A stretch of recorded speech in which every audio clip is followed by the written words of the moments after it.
أعوذ بالله من الشيطان الرجيم.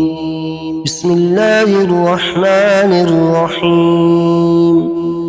ألم تروا أن الله سخر لكم ما في السماوات وما في الأرض فأسبغ عليكم نعمه ظاهرة وباطنة ومن الناس من يجادل في الله بغير علم ولا هدى ولا كتاب منير. وإذا قيل لهم اتبعوا ما أنزل الله قالوا بل نتبع ما وجدنا عليه آباءنا أفلو كان الشيطان يدعوهم إلى عذاب السعير. ومن يسلم وجهه إلى الله وهو محسن فقد استمسك بالعروة الوثقى وإلى الله عاقبة الأمور. ومن كفر فلا يحزنك كفره إلينا مرجعهم فننبئهم بما عملوا إن الله عليم بذات الصدور. نمتعهم قليلا ثم نضطرهم إلى عذاب غليظ.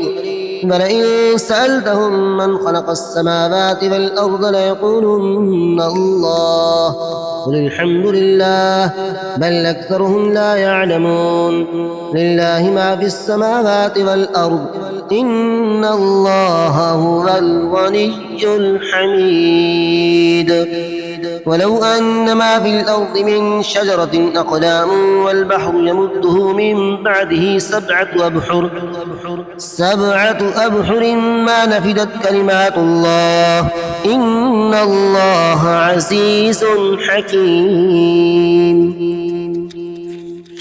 ما خلقكم ولا بعثكم إلا كنفس واحدة إن الله سميع بصير. ألم تر أن الله يولج الليل في النهار ويولج النهار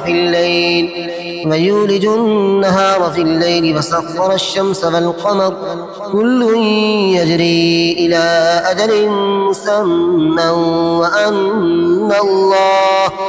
وأن الله بما تعملون خبير.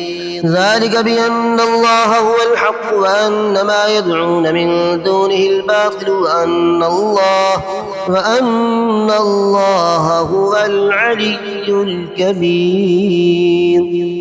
ألم تر أن الفلك تجري في البحر بنعمة الله ليريكم من آياته إن في ذلك لآيات لكل صبار شكور.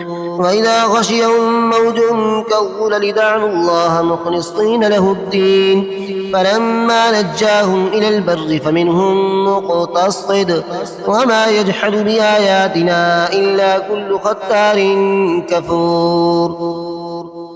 يا أيها الناس اتقوا ربكم واخشوا يوما لا يجزي والد عن ولده ولا مولود هو جاز عن والده شيئا إن وعد الله حق فلا تغرنكم الحياة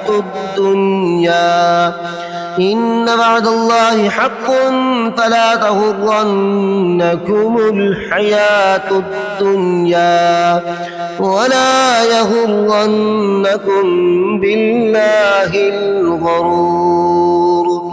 إن الله عنده علم الساعة وينزل الغيث ويعلم ما في الأرحام وما تدري نفس ماذا تكسب غدا وما تدري نفس بأي أرض تموت إن الله عليم خبير.